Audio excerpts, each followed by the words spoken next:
Hey, Hi, how are you? I'm good. How are you? Good, thank you. Happy Friday.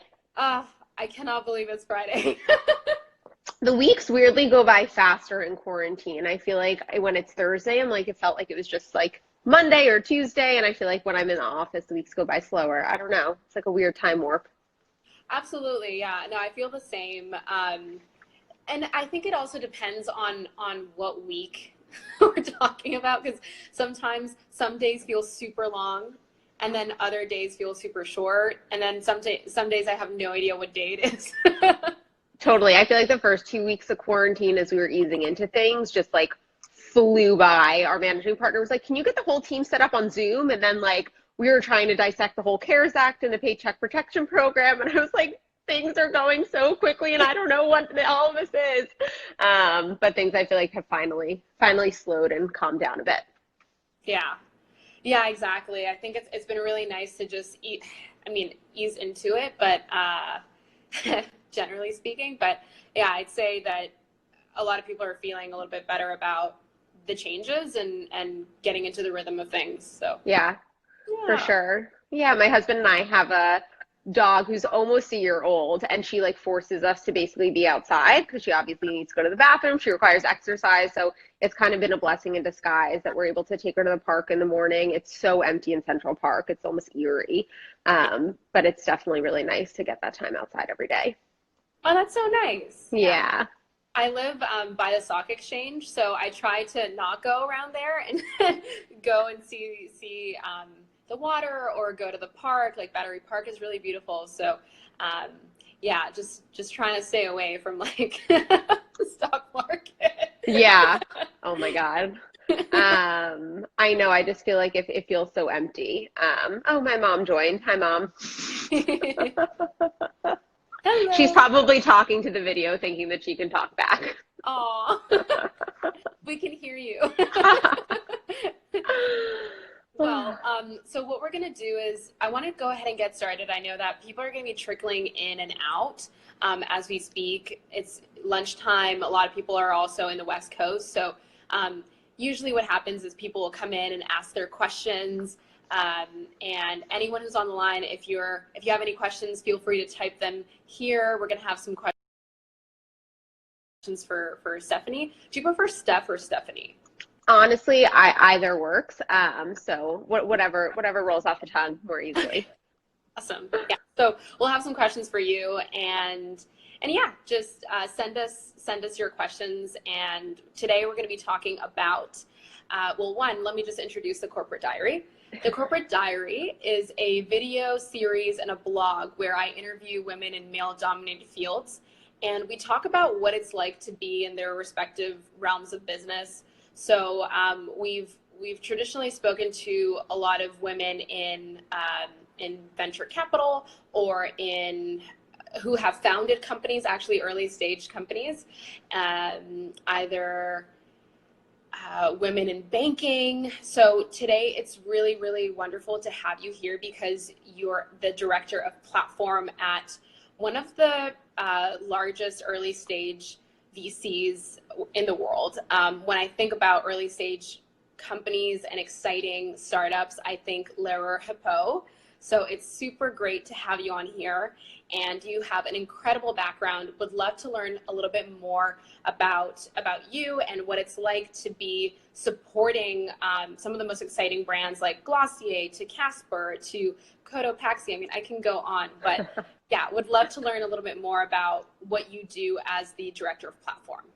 Yeah, so today's actually my 3-year work anniversary, which is really exciting. I feel like VC time is like super warped. I feel like it's dog years, like I've been there forever, but at the same time, I feel like I just started. But overall, I think the mandate of my role is the same as when I started 3 years ago, and really to oversee and manage our platform team, which at Lerer Hippeau is really where we provide post-investment support and services that address the most pressing areas of need for early stage founders. So our team is really charged with offering the tools and relationships that companies need to build and scale their brands. So what that means is we've bucketed it into about 5 areas. I've hired 2 amazing women on my team to oversee 2 of those areas respectively. So there's marketing and communications that Natalie on my team oversees. So that's everything from thinking about the Lerer Hippeau brand and our PR and comm strategy, but also working with our companies on their brand and their launch. There's also talent. So how do we help our companies thinking about finding, hiring, retaining top talent? And Amanda on my team oversees that. And then we also work on the third bucket is network and community. So I like to say our team is a team of dot connectors. It's our job to not know the answer to every question, but know who has the answer. So really building that network to introduce our founders to really anyone they need to know to scale their business from seed to Series A and Series A and beyond.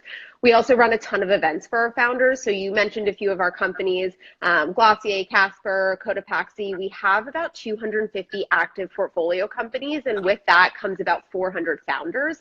So bringing those folks together, just like pure magic happens when you bring people who are facing similar challenges, people who can mentor and coach each other. So lots of great events go on, about 1 per week, and we've definitely shifted to a more digital online strategy in light of COVID.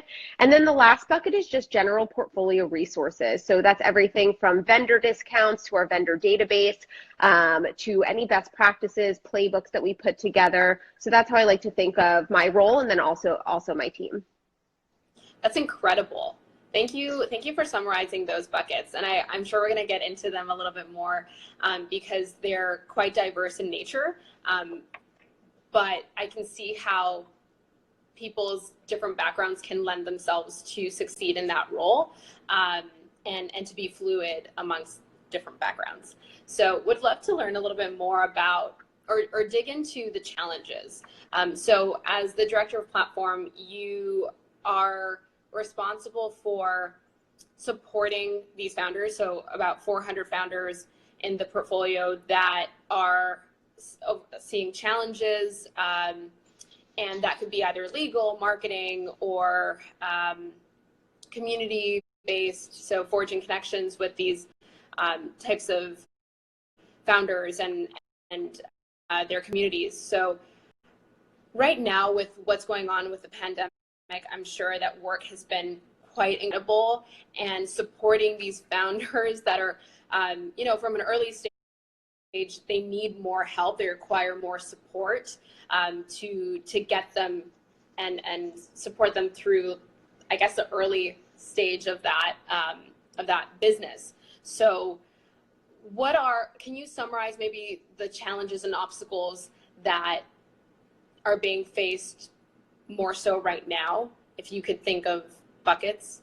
Yeah, I think right now is a really, really trying time for entrepreneurs and companies. I mean, we just saw that unemployment rates hit about 20 million yesterday, and I think that's actually an underestimation because I think a lot of the unemployment claims haven't been filed yet. So I think we're unfortunately going to see a lot more. So I think in terms of challenges, I think first and foremost, venture-backed companies are looking to conserve cash any way that they can. And I think the first step to that was unfortunately laying off or furloughing a really large number of employees, obviously based on the size of the company and how many employees you had beforehand. So I think founders had to make that really tough and difficult decision, and no one likes to do that. And I think it's something that was really weighing on a lot of founders. So I think that was one of probably the biggest challenges that I saw founders facing early on in this. And then after you kind of go through your layoffs and furloughs, I think a lot of founders are saying, okay, how else can I conserve cash, or how else can I get cash in if my sales are down, if my revenue is impacted by this? I think we're seeing revenue impact about 90% of the portfolio. Wow. I'd say the 10% it's not impacting are companies that you could assume would do well in this type of environment. So all of our telehealth companies, digital health companies, company like Mirror that provides an in-home gym. I know my husband and I were super grateful that we had our Peloton before all of this happened, and we had our downstairs neighbor order both, just being like, I want to test them. I don't know what I want. My gym is closed. What am I going to do? But I percent of companies that it's impacted. How else do I conserve cash? And it's really going through every single line item to figure out what is mission critical right now, what can I negotiate, what can I kind of take away right now?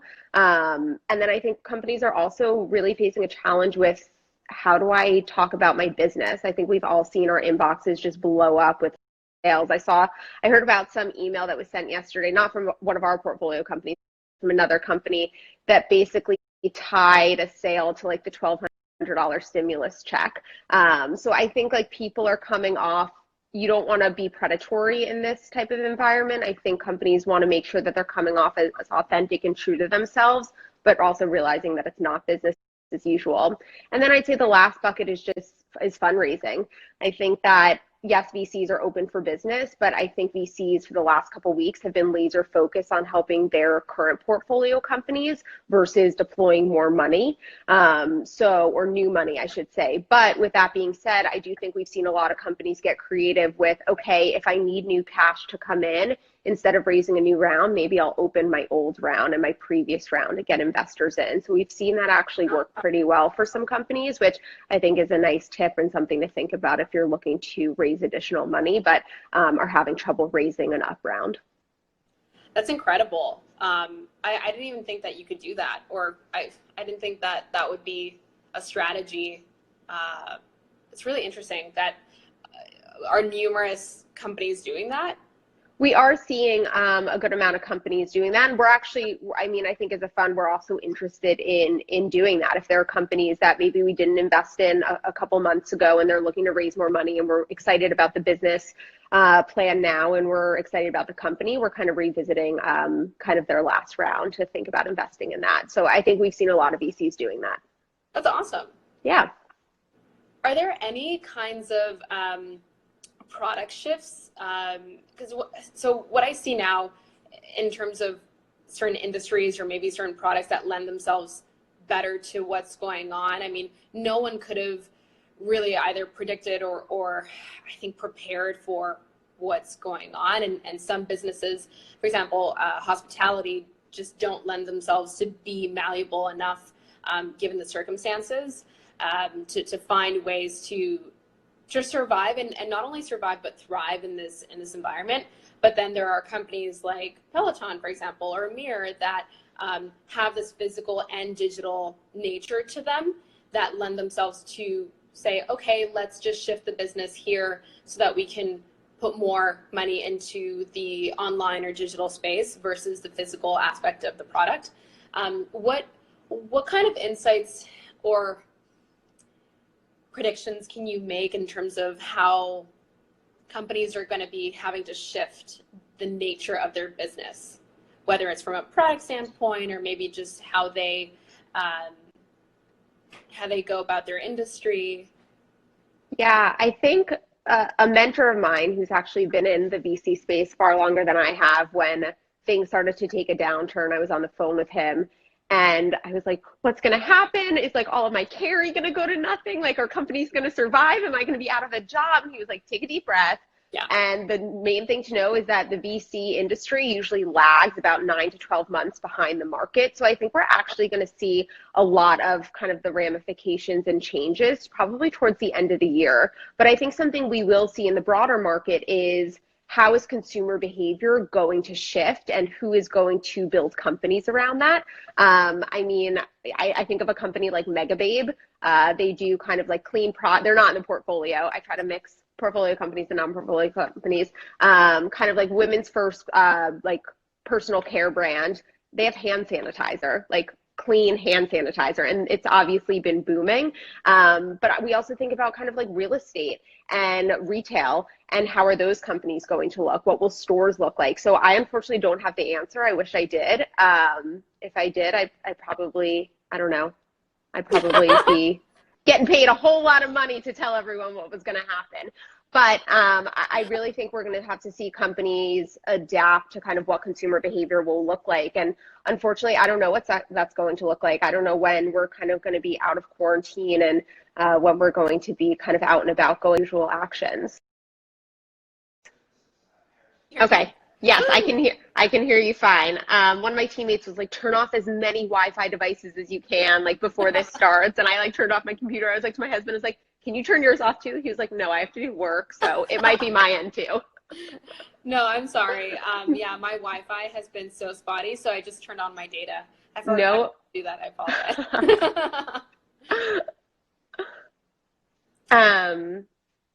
I don't know where we cut out.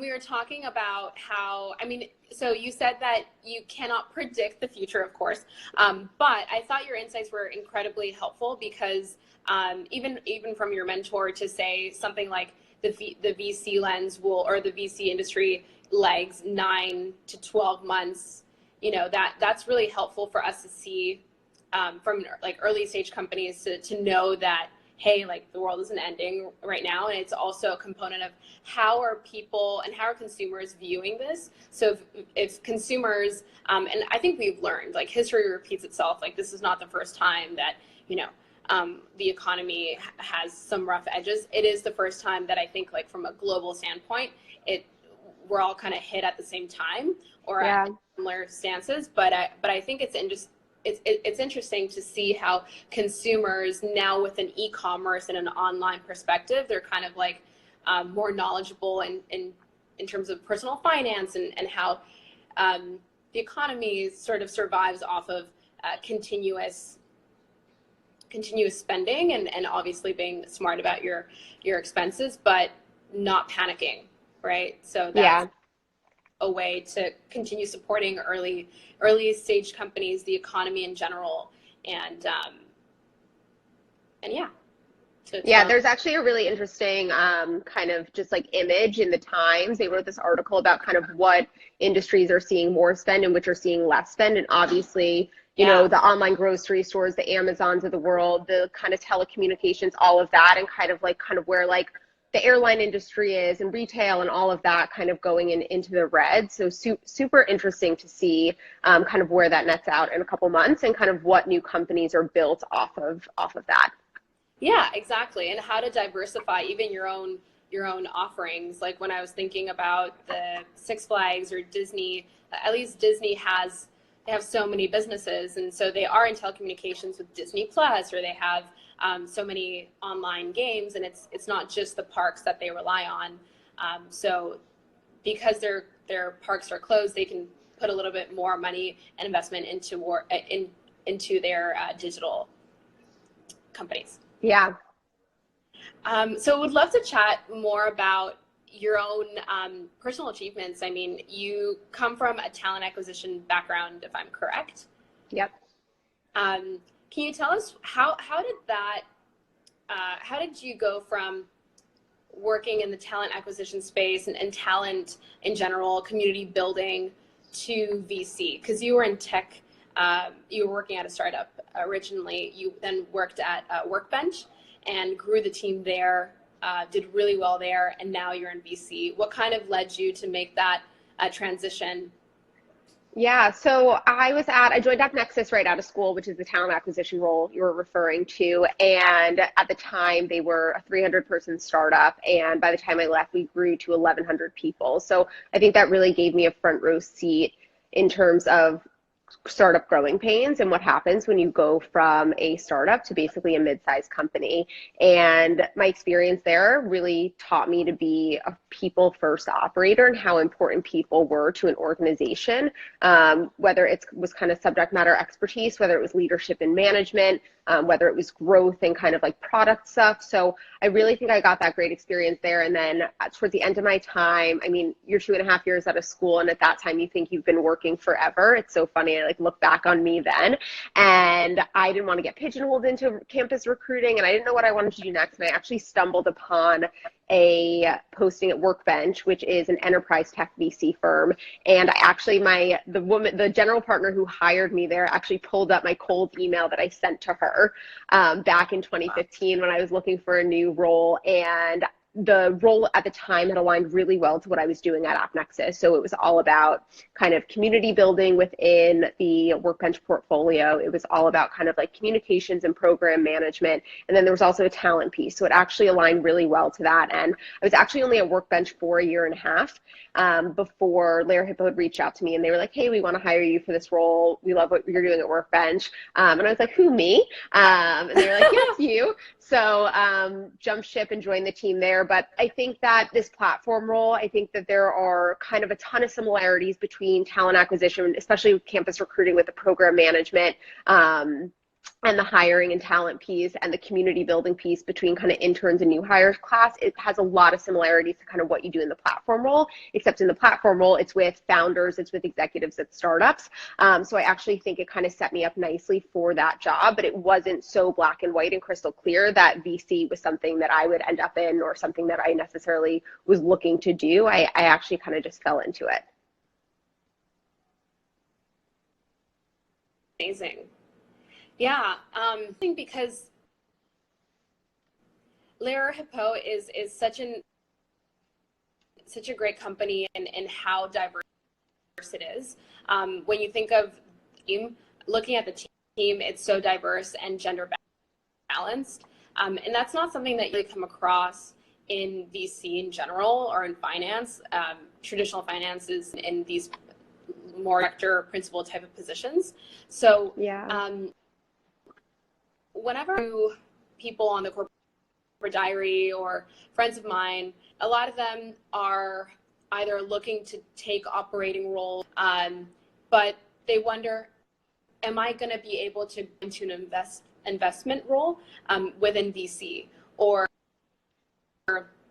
how do you make that transition? Is VC ready to take on women in investment roles? And see that transition from operating to investment. Yeah, I mean, I think, I think VC, especially in the last 2 years, I think there's been a huge push to get more women into investment roles. And I truly believe that, like, when women are at the very top and they're the ultimate decision makers, that is when we also see more female companies, female founders getting funded. That's when we see, you know, more diversity across the board. So I think it's really critical. And I think the industry is definitely looking to do that. I think some of it is just, I do think some of it is kind of like smoke and mirrors. But I do think that there are some teams who are really committed to it. I'm proud to say that I have 3 female investment associates. My whole team is all women. And I think it's really important, not just to kind of like check a diversity box, but because like diversity of thought ultimately helps you make better business decisions and it leads to better business outcomes. So for that reason, I really think it's been important to the team. And I think we are seeing a lot more women get into venture, which I think is really exciting.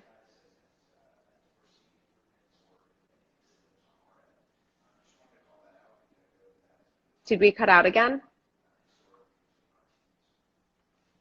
Oh no. I can't hear you. Can you hear me? Oh no, I was just talking so much.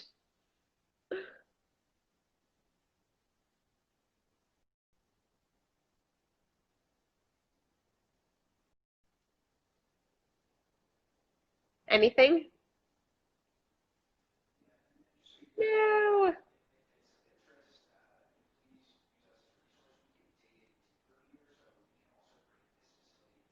So they think they can, they're saying they can hear me.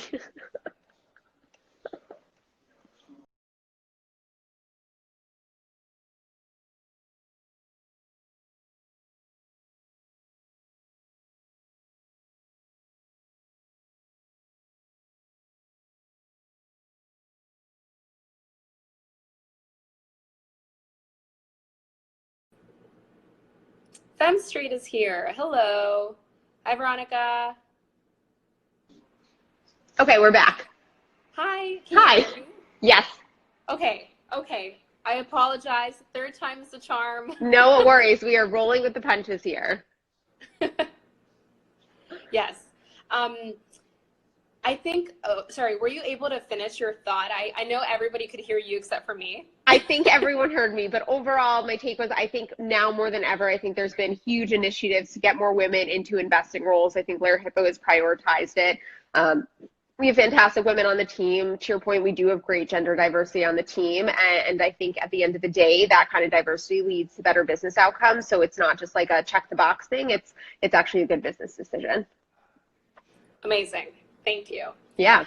My last question is, and this is something that I've been asking people more so this week, And I find it such an interesting question because everyone has such a different take.